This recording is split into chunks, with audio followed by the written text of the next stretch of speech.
This is Democracy Now!, Democracy Now! Esto es Democracy Now!, democracynow.org, el informativo de Guerra y Paz. Soy Amy Goodman con Juan González en Chicago. Hola, Juan. Hi, Amy, and welcome. Hola Amy y un saludo a toda nuestra audiencia alrededor de Estados Unidos y el mundo. Hoy analizamos el caso de Janet Vizguerra, una conocida activista por los derechos de los inmigrantes en Estados Unidos y madre de 4 hijos, que fue detenida en Denver en marzo. Vizguerra está recluida en una cárcel para inmigrantes en Aurora, Colorado, operada por la compañía privada GEO Group.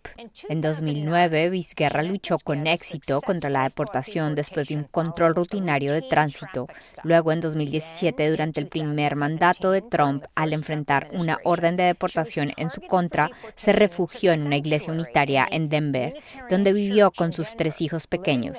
Vizguerra recibió un aplazamiento de su deportación, pero cuando esta expiró en 2019, volvió a refugiarse en una iglesia. Vizguerra recibió aplazamiento de deportaciones adicionales durante el gobierno de Biden, que también han expirado. Sus abogados alegan que fue detenida en marzo para reprimir su derecho a la libre expresión y que está protegido por la primera enmienda de la Constitución. Vizguerra es una activista de larga data que colaboró con el sindicato SEIU, la Coalición por los Derechos de los Inmigrantes de Colorado y el Comité de Servicios de Amigos Estadounidenses, y fundó las organizaciones activistas Madres de Soñadores en Acción Colorado, Abolir ICE, Denver y Sanctuary for All. En 2017, durante el primer mandato de Trump, visité a Janet Vizguerra en la primera iglesia unitaria de Denver, donde había buscado refugio, y hablé con ella. ¿Está preparada si inmigración llega en cualquier momento? Sí, tenemos un plan interno aquí en la iglesia, y no solo en esta iglesia, también donde está Ingrid, que está en la otra iglesia de Mountain View. Ella lleva más de 3 meses en Santuario. Ambas iglesias son parte de la coalición Metro Denver Santuario Coalition, y cada iglesia tiene su plan interno de emergencia. Entonces, yo misma estoy preparada. Antes de venir aquí, yo preparé un plan familiar en mi casa también, en caso de que ICE llegara a ir. Parte del plan con mis hijos era, uno iba a estar filmando, otro iba a estar llamando a una lista que ellos iban a tener de personas. Y aquí tenemos un plan similar. Entonces, estoy preparada, y la gente aquí también. Esperamos que respete el señor Donald Trump estos espacios, que para la gente moralmente se vería mal si él llegara a sacarnos a madres que solo estamos luchando por nuestras familias. That was Janet Vizguerra 8 years ago. Escuchábamos a Janet Vizguerra hace 8 años, en 2017. A principios de este mes, Vizguerra fue galardonada con el premio Robert F. Kennedy de Derechos Humanos. Es la primera vez que se otorga el premio a alguien en detención migratoria. Janet Vizguerra habló recientemente con la periodista ganadora del premio Pulitzer y presentadora de Latino USA, María Hinojosa. Es una inusual entrevista en video desde el interior de una cárcel de inmigración. En un momento escucharemos un extracto de la entrevista, pero primero hablemos con María Hinojosa, quien nos acompaña desde Austin, Texas. María, bienvenida de nuevo a Democracy Now! ¿Cómo obtuvo esta entrevista? ¿Con qué frecuencia logra ingresar a una cárcel de inmigración? La verdad, Amy y Juan, fue impresionante saber de que nos habían dado acceso a entrevistar a Janet Vizguerra dentro de un centro, un campo de detención de inmigrantes. No me gusta decir que es un centro, porque es más que un centro, es un campo de concentración. Quizás no es para matar a gente, pero es un campo de concentración donde miles de gentes sin casos criminales formales están siendo detenidos. Lo que pasa es de que yo básicamente estoy esencialmente prohibida para entrar a estos campos de detención de inmigrantes. Desde hace una década que no entro en un campo de detención, pero la razón por la cual nos dieron permiso para entrar a entrevistar a Janet es porque el caso de Janet, según sus abogados, es muy particular. Ellos dicen que Janet está siendo detenida no por su caso de inmigración, sino por lo que ella está haciendo con su activismo y con sus palabras. Por lo tanto, ellos dicen que ella tiene un caso de violación de los derechos de libertad de expresión. Esto es muy importante porque no usualmente estás viendo a un inmigrante haciendo un caso diciendo de que están detenidos porque les están reprimiendo el uso de su palabra.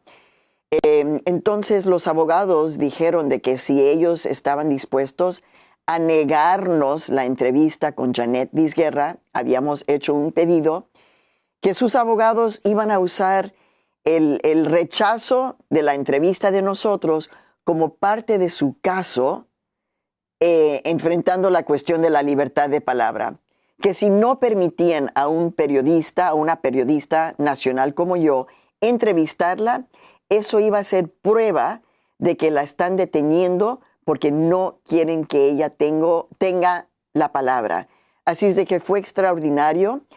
Y Amy y Juan, ustedes saben de que conozco bien estos centros de detención. Escuchar a Janet las primeras palabras que ella me dijo acerca de su detención, decir, estoy enferma del estómago, todos estamos enfermos del estómago, muchos tenemos resfriados, algunos tenemos problemas de salud mucho más graves, no nos atienden. Es darte cuenta de lo difícil que son las condiciones de detención de inmigrantes. Cito, si eres una persona convicta de un crimen en los Estados Unidos y estás en una cárcel, tú tienes más derechos de cómo estás, de tu propia detención, de que cuando eres un inmigrante en un campo de detención. No tienes derechos para decir, tengo hambre, necesito un doctor, necesito teléfono, necesito buscar un abogado. Esto no es algo que los detenidos inmigrantes tienen acceso. Son dos sistemas carcelarios totalmente diferentes y con diferentes derechos, y Janet lo está viviendo en su carne propia. María, ¿cómo compararía el caso de Janet con el de alguien como Mahmoud Khalil, quien fue detenido por su activismo a favor de los derechos del pueblo palestino? Ambos claramente han sido perseguidos por sus opiniones. Bueno, Janet me dijo que ella siente que ella es la Mahmoud Khalil del movimiento de Santuario, el movimiento pro inmigrantes, pro derechos de inmigrantes.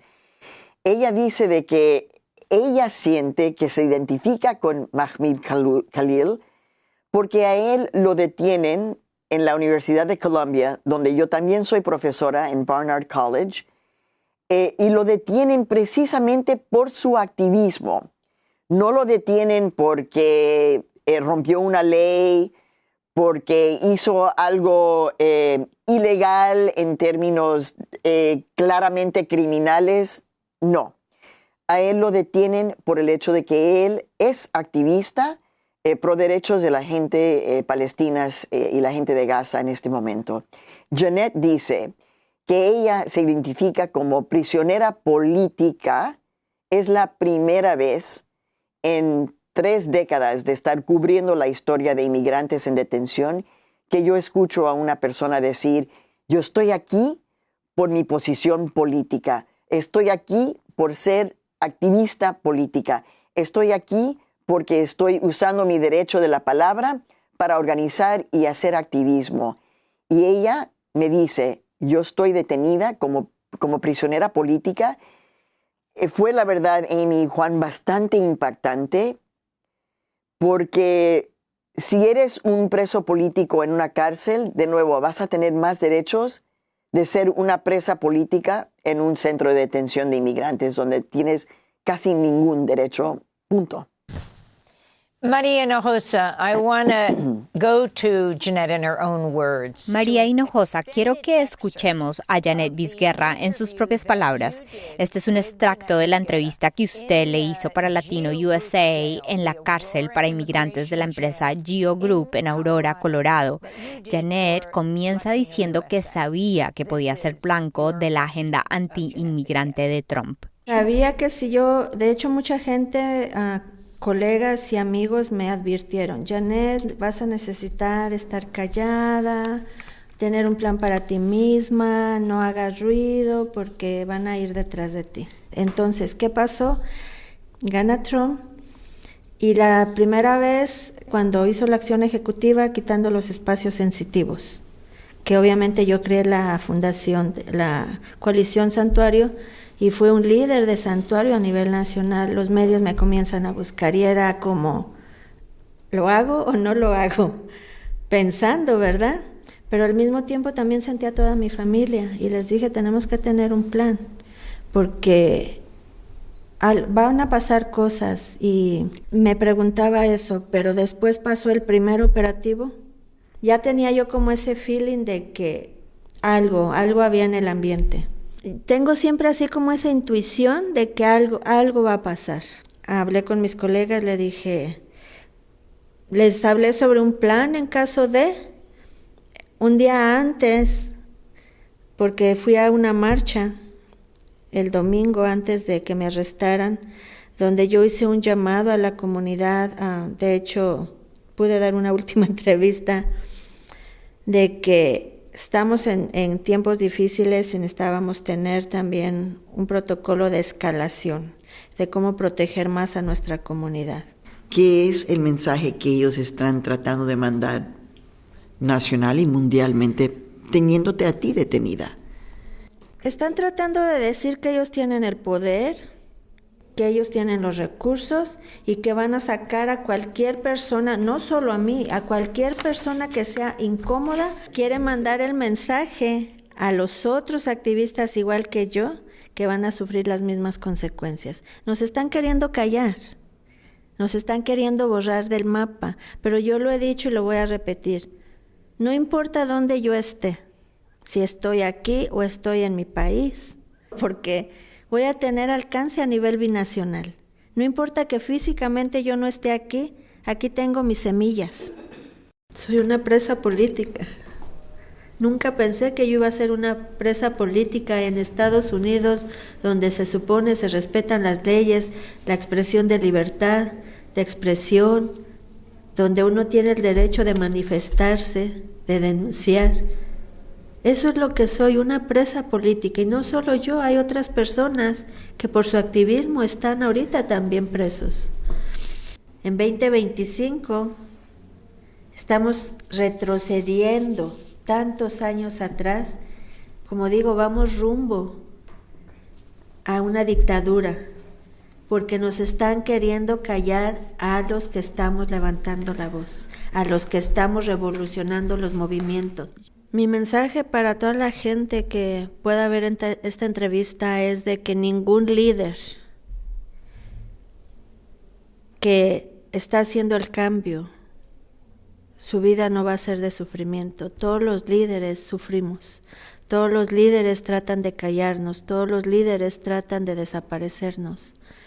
Pero gracias a todo eso que hacemos, logramos cambios enormes allá afuera. Y ahorita el mensaje para la comunidad es: el pueblo salva al pueblo, y si ustedes siguen callados, no vamos a tener cambios. Ningún cambio se hace sin sacrificios. Y alrededor del país, del mundo, todos los líderes nos toca sacrificar para lograr los cambios. Esa era Janet Vizguerra hablando con la presentadora de Latino USA, María Hinojosa, desde el interior de la cárcel del Servicio de Inmigración en Aurora, Colorado. María Hinojosa sigue con nosotros y nos habla desde Austin, Texas. María, ¿puede hablar de lo que Janet dice al final sobre que los líderes sufren? De hecho, en una parte al final de la entrevista que no hemos emitido, pero que enlazaremos en democracynow.org, Janet rompe a llorar, algo muy raro para ella. La entrevistamos en 2017 cuando estaba refugiado en una iglesia unitaria en Denver. En su entrevista, ella se derrumba y habla de sus 4 hijos, 3 de ellos nacidos en Estados Unidos, y dice que son sus semillas. Bueno, Amy, sabes que tenemos tú y yo y Juan, tenemos mucha experiencia entrevistando a activistas en los Estados Unidos y en el mundo. Y sabemos de que los activistas no les gusta ser el foco de atención. ellos quieren que el foco de atención sea el activismo, el movimiento, la gente que está involucrado en un movimiento. Varias veces yo le pregunté a Jeanette sobre cómo ella se sentía personalmente de estar ahí, que me dejara entender lo que ella siente con esta soledad de estar lejos de sus 4 hijos, 3 de ellos nacidos en los Estados Unidos. Y en cada momento que yo le hacía esa pregunta, ella hablaba de otra gente, de la gente en el centro de detención que ella está ayudando, de una mujer que pidió ayuda dentro del campo de concentración. Pero al final de cuentas, Amy y Juan, pude hacerle... Bueno, la verdad es que la tuve que interrumpir. No me gusta hacer eso, pero la tuve que interrumpir y le dije, Jeanette, sigues hablando de otra gente, pero yo necesito qué es lo que estás sintiendo tú, en tu soledad, en este sitio.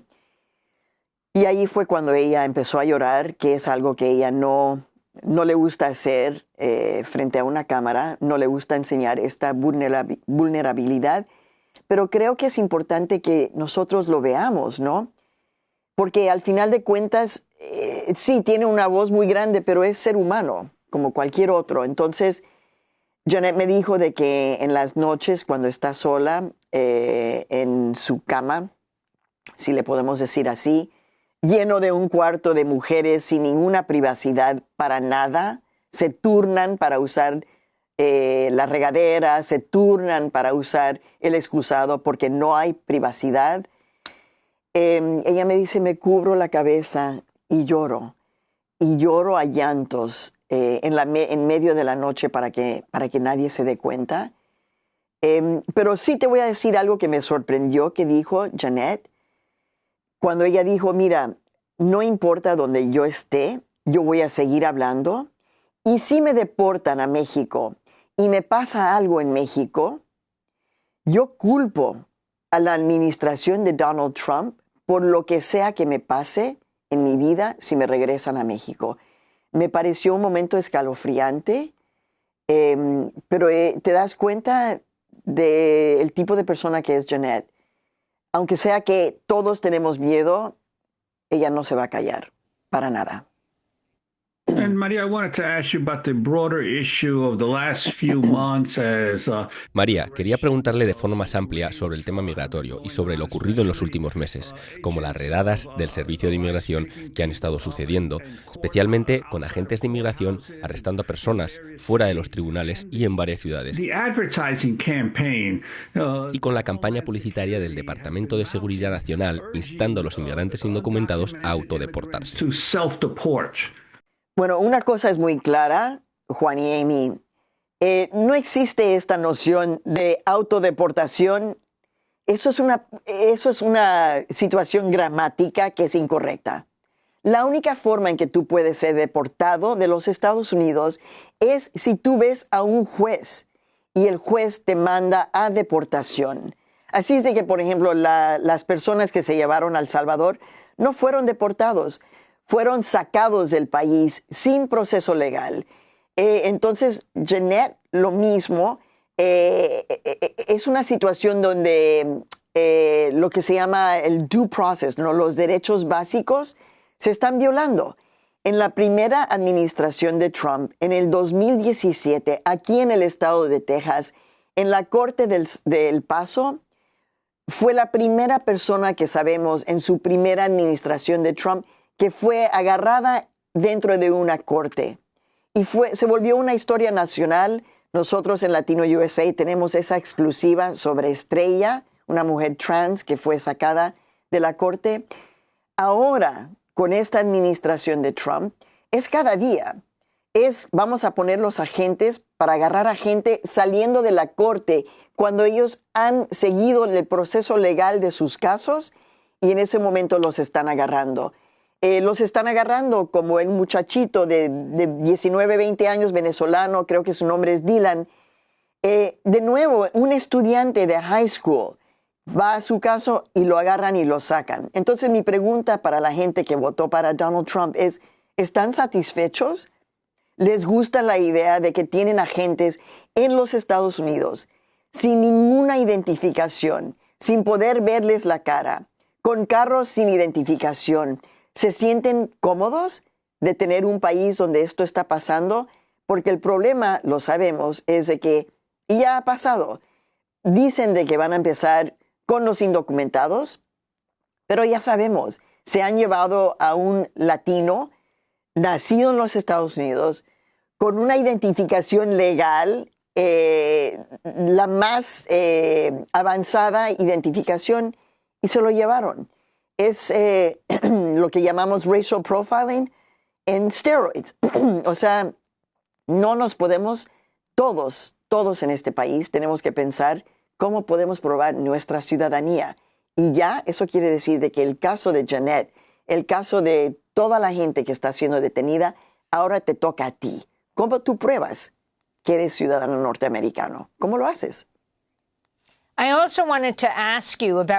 Quiero preguntarle por el papel de Tom Homan, el llamado zar fronterizo de Trump, que está recibiendo, según informes, al menos $5,000 en honorarios de consultoría de la empresa penitenciaria privada Geo Group, que opera unas 16 cárceles o centros de detención de ICE en todo el país, incluido el sitio en el que Janet está detenida, en Aurora, y es una contratista clave para llevar a cabo las deportaciones masivas de Trump.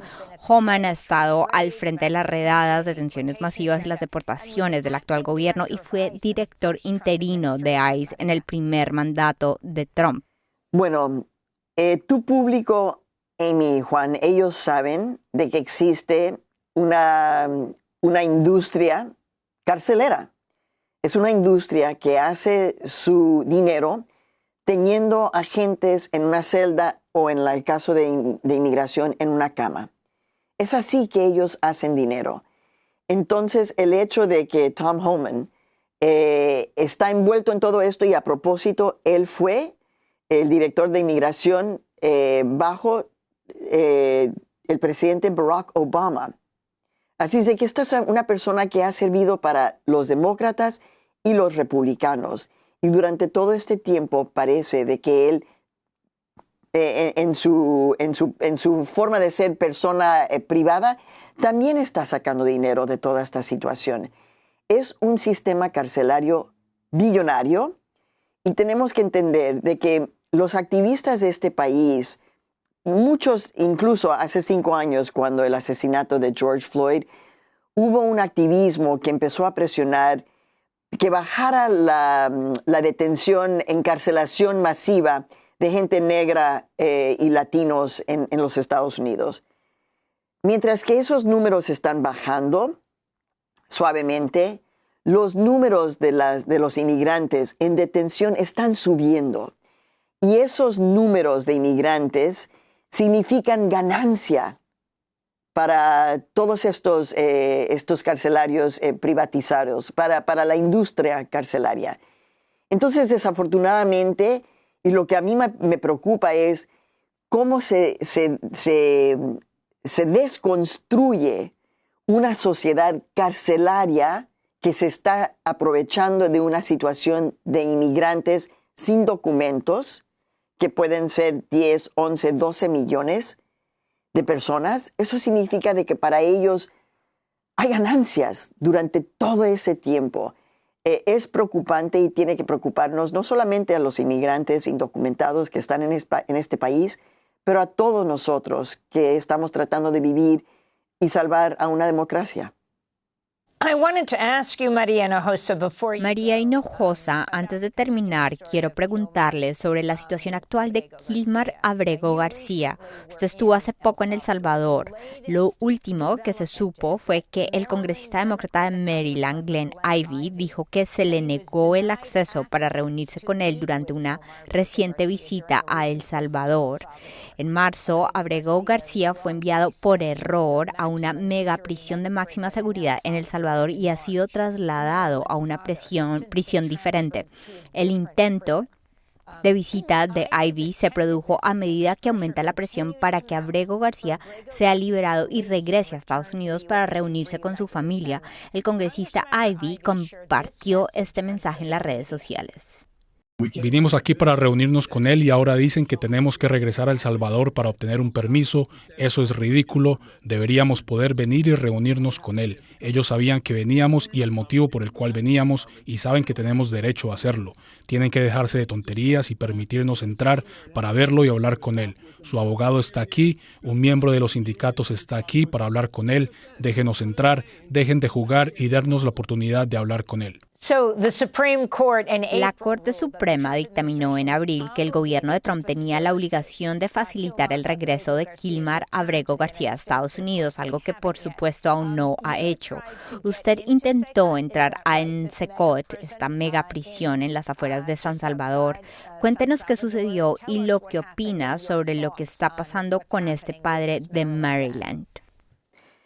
Mira, lo que pasa, Amy y Juan, es de que suena un poco fuera de quicio, suena un poco loco, pero según todo el periodismo que hemos hecho en El Salvador para tratar de entrar a Secot o a otras cárceles de hombres, cárceles de mujeres en El Salvador, la persona que da el permiso para entrar a un centro como a una cárcel como Secot es el presidente Bukele. Y yo digo, ¿cómo el presidente decide si entras o no entras? Y parece que es así. Entonces, lo que pasa en El Salvador, que francamente el presidente Donald Trump mira al presidente Bukele y dice, ¿cómo hace Bukele lo que está haciendo? Bukele ahora no tiene un periodo especial donde las leyes, o sea, el proceso due process no se tiene que respetar. Por lo tanto, si alguien es detenido en una cárcel en El Salvador, tal cual como este político que fue para visitarlo, no hay visitas en las cárceles de nadie. Trata de entender esto. No permiten a gente ir a Secot a ver a sus familiares.